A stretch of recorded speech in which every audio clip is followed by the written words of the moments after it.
नमस्कार। हम अजमेर के चौहान वंश के बारे में पढ़ रहे हैं। पहला पार्ट इसका हो चुका है। इससे आगे अब हम पढ़ते हैं। सिंह राज के शासनकाल में ही सीकर के हर्ष मंदिर का निर्माण पूरा हुआ और इस मंदिर में स्थित शिलालेख में चौहानों की आरंभ से लेकर सिंह राज तक की वंशावली दी गई है। सिंहराज के बाद उसका पुत्र बिग्रहराज द्वितीय वहाँ का शासक बना, जो चौहान वंश के प्रारंभिक शासकों में बड़ा प्रभावशाली व योग्य था। यह लगभग 956 ईस्वी में सांभर की गद्दी पर बैठा। इसने अहिलवाड़ा के चालुक्य शासक मूलराज प्रथम को पराजित कर भड़ौच में अपनी कुल देवी आशापुरा माता का मंदिर बनवाया। ध्यातव्य रहे, बिग्रहराज द्वितीय के विषय में जानकारी का स्रोत 983 ईस्वी का हर्षनाथ मंदिर से प्राप्त शिलालेख है। बिग्रहराज द्वितीय के बाद उसका भाई दुर्लभ राज द्वितीय सांभर का शासक बना। उसने नाडौल के महेंद्र चौहान को परास्त किया तथा शकराई लेख में इसे महाराज अधिराज उपाधि से संबोधित किया गया है। अभिलेखों में इसे दुर्लभ मेरु, जिसकी आज्ञा का कोई उल्लंघन ना करे, कहा गया। बिग्रहराज द्वितीय के बाद उसका पुत्र गोविंद तृतीय सांभर का राजा बना, जिसे पृथ्वीराज विजय नामक पुस्तक में बैरी घरट शत्रु संहारक कहा गया है। फरिश्ता ने गोविंद तृतीय को गजनी के शासक को मारवाड़ में आगे बढ़ने से रोकने वाला कहा है। बिग्रहराज तृतीय के बाद उसका पुत्र बागपति राज द्वितीय सांभर का शासक बना, जिसने मेवाड़ के शासक अंबा प्रसाद को युद्ध में मारकर ख्याति प्राप्त की। बागपति राज द्वितीय के पुत्र लक्ष्मण चौहान ने 960 ईस्वी में नाडौल में चौहान वंश की स्थापना की। इस बागपति राज द्वितीय के बाद वीर्यराम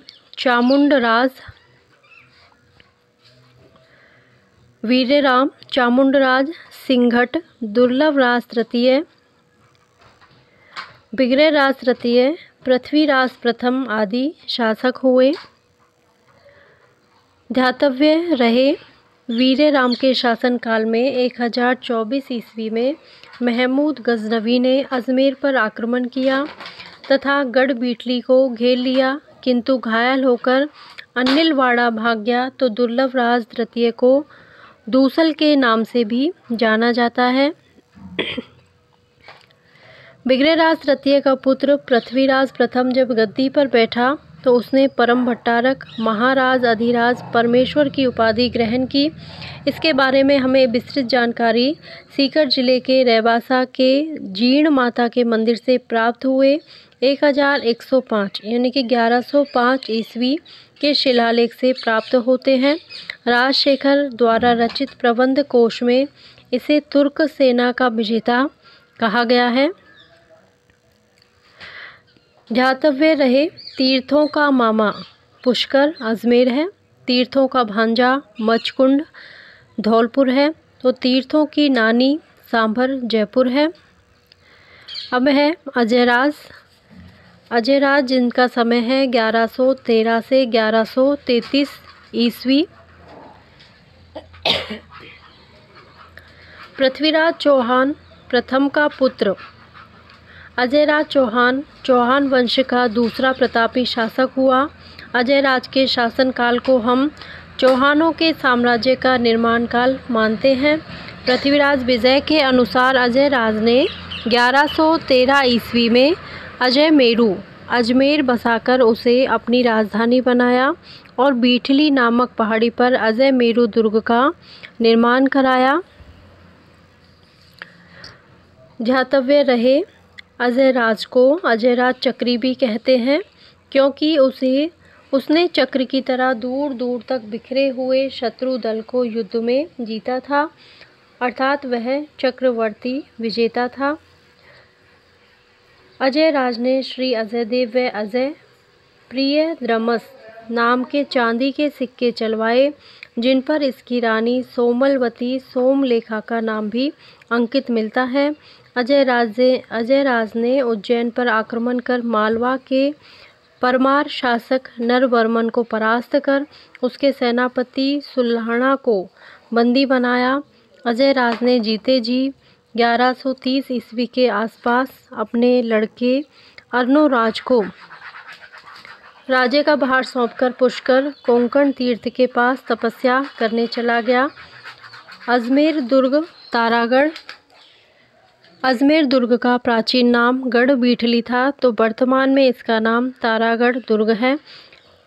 इस दुर्ग का नाम तारागढ़ मेवाड़ के राणा रायमल के बड़े पुत्र पृथ्वीराज सिसोदिया की पत्नी ताराबाई के नाम पर पड़ा। तारागढ़ को अजयमेरु दुर्ग, राजस्थान का हृदय, अरावली का अरमान, राजपूताना की कुंजी, गढ़ बीठली आदि नामों से जाना जाता है। इसका निर्माण 1113 ईस्वी में अजयराज चौहान ने करवाया। इस दुर्ग को बिशप हैवर ने राजस्थान का जिब्राल्टर कहा। सर्वाधिक स्थानीय आक्रमण इसी दुर्ग पर हुए। इसमें मीरान साहब की दरगाह, घोड़े की मज़ार, नानाजी का झालरा, रूठी रानी उमादे की छतरी, पृथ्वीराज स्मारक स्थित हैं। इसमें शाहजहां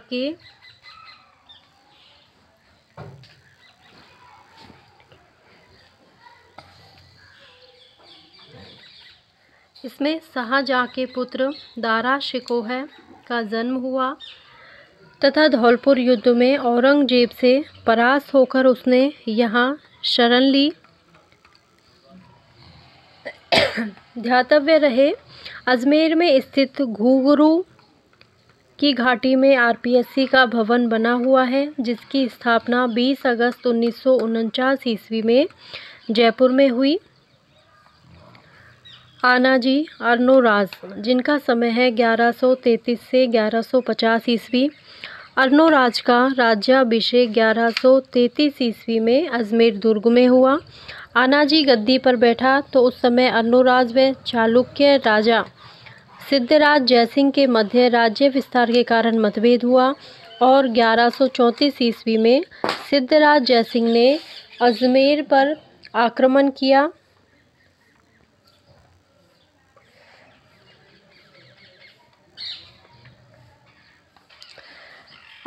किया किंतु अर्णोराज ने उसे परास्त कर दिया। अंत में दोनों के मध्य संधि हो गई और चालुक्य राजा जयसिंह ने अपनी पुत्री कांचन देवी का विवाह अर्णोराज के साथ कर दिया। इन्होंने तुर्कों को पराजित करके 1137 ईस्वी में आना सागर झील बनवाई। इसी झील के किनारे अकबर के पुत्र जहांगीर ने शाही बाग दौलत बाग बनवाया, जिसे वर्तमान में सुभाष उद्यान कहते हैं, जिसमें नूरजहां की मां असमत बेगम ने सर्वप्रथम गुलाब के इत्र का आविष्कार यहीं किया था। जहांगीर के पुत्र शाहजहां ने इसी झील के किनारे 5 वारदरी बनवाई। ध्यान रहे, ये दोनों ऐसे मुगल बादशाह थे जिनकी माताएं राजपूत महिलाएं थीं। जहांगीर की मां आमेर के शासक भारमल की पुत्री हरकाबाई थी, तो शाहजहां की मां जोधपुर के मोटा राजा उदय सिंह के पुत्री मानबाई थी। अर्णोराज ने पुष्कर में वरा मंदिर बनवाया। अर्णोराज के पुत्र जगदेव ने अपने पिता की हत्या कर दी, अतः जगदेव चौहानों में पितृहंता कहलाता है। 1142 ईस्वी में चौहानों व चालुक्यों में वापस संघर्ष उत्पन्न हुआ, जिसका कारण जयसिंह सूरी प्रबंध कोश के लेखक ने बताया कि एक समय अर्णोराज व उसकी पत्नी देवल देवी थी, जो कि कुमारपाल की बहन थी। दोनों चौपड़ खेल रहे थे तो हास्य विनोद में एक दूसरे के वंश की निंदा करने लगे, जिनके अनुसार कुमारपाल ने अर्णोराज पर आक्रमण कर दिया और बिजोलिया शिलालेख के अनुसार 1145 ईस्वी में आबू के निकट अर्णोराज को परास्त किया। कुमारपाल चालुक्य अपनी सेना के साथ अजमेर आ पहुंचा। अर्णोराज ने उसके साथ संधि कर अपनी पुत्री जल्लन का विवाह कर हाथी घोड़े आदि उपहार में देकर उसे विदा किया। अर्णोराज ने पुष्कर में वराह मंदिर का निर्माण करवाया। वराह मंदिर का जीर्णोद्धार महाराणा प्रताप के भाई समर ने करवाया। जहांगीर ने वराह मंदिर की मूर्तियों को पानी में फिकवा दिया। देवबोध व धर्मघोष अर्णोराज के समय के प्रकांड विद्वान थे। 1150 ईस्वी में इसके बड़े पुत्र जग्गदेव ने इसकी हत्या कर दी, इसलिए जग्गदेव चौहानों में पितृहंता कहलाता है। विग्रहराज चतुर्थ अथवा बीसलदेव, इनका समय है 1153 से 1163।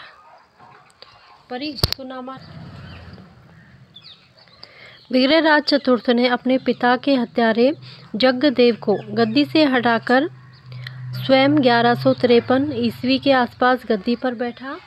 विग्रहराज चतुर्थ विद्वानों का आश्रयदाता था, इसलिए इसे कवि बांधव के नाम से जाना जाता है। इसका साम्राज्य शिवालिक पहाड़ी सहारनपुर तथा उत्तर प्रदेश तक फैला हुआ था। विग्रहराज चतुर्थ ने गजनी के शासक अमीर खुसरू शाह हमीर को हराकर हिंदू राजाओं को गजनी शासन से मुक्ति दिलवाई। विग्रहराज चतुर्थ ने 1157 ईस्वी में दिल्ली के तोमर वंशीय शासक तंवर को पराजित कर अपने साम्राज्य का सर्वाधिक विस्तार किया। ध्यातव्य रहे, विग्रहराज चतुर्थ अथवा बीसलदेव का शासनकाल सपाल दक्ष के चौहानों का स्वर्णकाल कहलाता है। दिल्ली से प्राप्त अशोक के शिलालेख पर बीसलदेव के समय में एक और शिलालेख 9 अप्रैल 1163 ईस्वी को उत्कीर्ण किया गया, जिसे शिवालिक स्तंभलेख कहते हैं। इस शिलालेख के अनुसार बीसलदेव ने देश से मुसलमानों का सफाया कर दिया तथा अपने उत्तराधिकारियों को निर्देश दिया कि वे मुसलमानों को अटक नदी के उस पार तक सीमित रखें। विग्रहराज चतुर्थ न केवल एक अच्छा विजेता था, बल्कि वह साहित्य का प्रेमी और उनका आश्रयदाता भी था, इसलिए इसे कवि बंधु के नाम से पुकारा जाता था। विग्रहराज चतुर्थ ने स्वयं संस्कृत भाषा में हरि केली नामक नाटक की, जिसमें महाभारत काल में हुए अर्जुन व शिव के मध्य युद्ध का उल्लेख है, रचना की थी। ज्ञातव्य रहे, हरि केली नाटक की कुछ पंक्तियाँ 2.5 दिन के झोपड़े में तथा ब्रिस्टल इंग्लैंड में स्थित राजा राममोहन राय के स्मारक पर उत्कीर्ण है।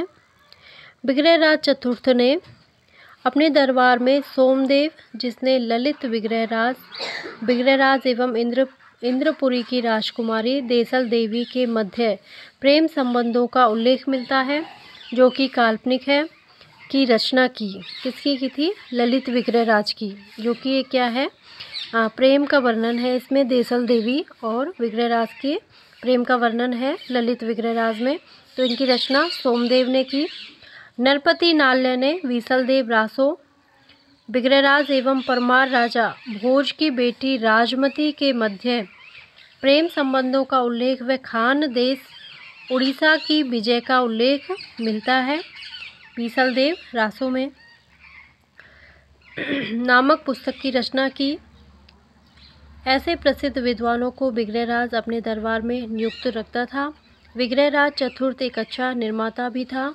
उसने अजमेर में धार मध्य प्रदेश की भांति एक संस्कृत पाठशाला 1153 ईस्वी में बनवाई, जिसमें इसने हर केली नाटक की पंक्तियों को अंकित करवाया।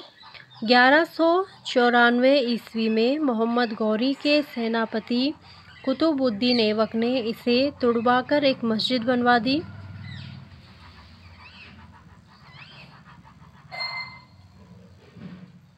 जो कि राजस्थान की पहली मस्जिद कहलाती है। वर्तमान में इसे 16 खम्भों का महल व 2.5 दिन का झोपड़ा कहा जाता है। कर्नल जेम्स टॉड ने इसे देखकर कहा कि 2.5 दिन का झोपड़ा हिंदू शिल्पकला का प्राचीनतम व पूर्ण परिष्कृत नमूना है।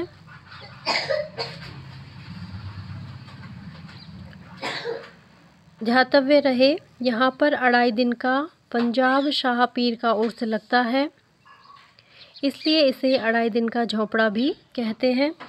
विग्रहराज चतुर्थ ने टोंक जिले के राजमहल गांव के पास बीसल सागर तालाब तथा उसके चारों ओर अनेक मंदिरों का निर्माण करवाया। इसका शासनकाल चौहानों के शासन का स्वर्ण युग कहलाता है। किलहोर्न ने भी विग्रहराज चतुर्थ विद्वता की प्रशंसा करते हुए स्वीकार किया है कि वह उन हिंदू शासकों में से एक व्यक्ति था जो कालिदास और भवभूति की होड़ कर सकता था। सोमेश्वर इनका कार्यकाल था 1169 से 1177 ईस्वी। पृथ्वीराज द्वितीय की निसंतान मृत्यु होने पर उसके चाचा सोमेश्वर अर्णोराज का पुत्र व विग्रहराज चतुर्थ तथा अपरांगे का छोटा भाई था, जो गुजरात में जयसोम और कुमारपाल के दरबार में कार्यरत था, शाकंभरी राज्य का स्वामी बना। सोमेश्वर ने कुमारपाल के कोंकण के शत्रु मल्लिकार्जुन को परास्त किया, जिससे वह काफ़ी प्रसिद्ध हुआ। उसी समय उसने कलचूरी की राजकुमारी कर्पूर देवी से शादी की, जिससे उसके पृथ्वीराज तृतीय और हरिराज नामक 2 पुत्र हुए। ध्यातव्य रहे, उसने अपने पिता अर्णोराज व स्वयं की मूर्ति बनाकर एक नवीन मूर्ति कला को प्रोत्साहन दिया। 1177 ईस्वी में सोमेश्वर आबू के शासक जयसिंह की सहायता के लिए गया तो गुजरात के चालुक्य वंशीय भीम द्वितीय ने इसकी हत्या कर दी। अब है पृथ्वीराज तृतीय, जिनका समय है 1177 से 1192 ईस्वी तक। तो इस पृथ्वीराज तृतीय को हम अपने अगले पार्ट में पढ़ने वाले हैं। अभी तक के लिए इतना ही। अगर आपको मेरा वीडियो पसंद आता है तो प्लीज़ इसे लाइक करें, शेयर करें, कमेंट करके बताएं कि आपको ये वीडियो कैसा लगा और सब्सक्राइब करें। Thank you.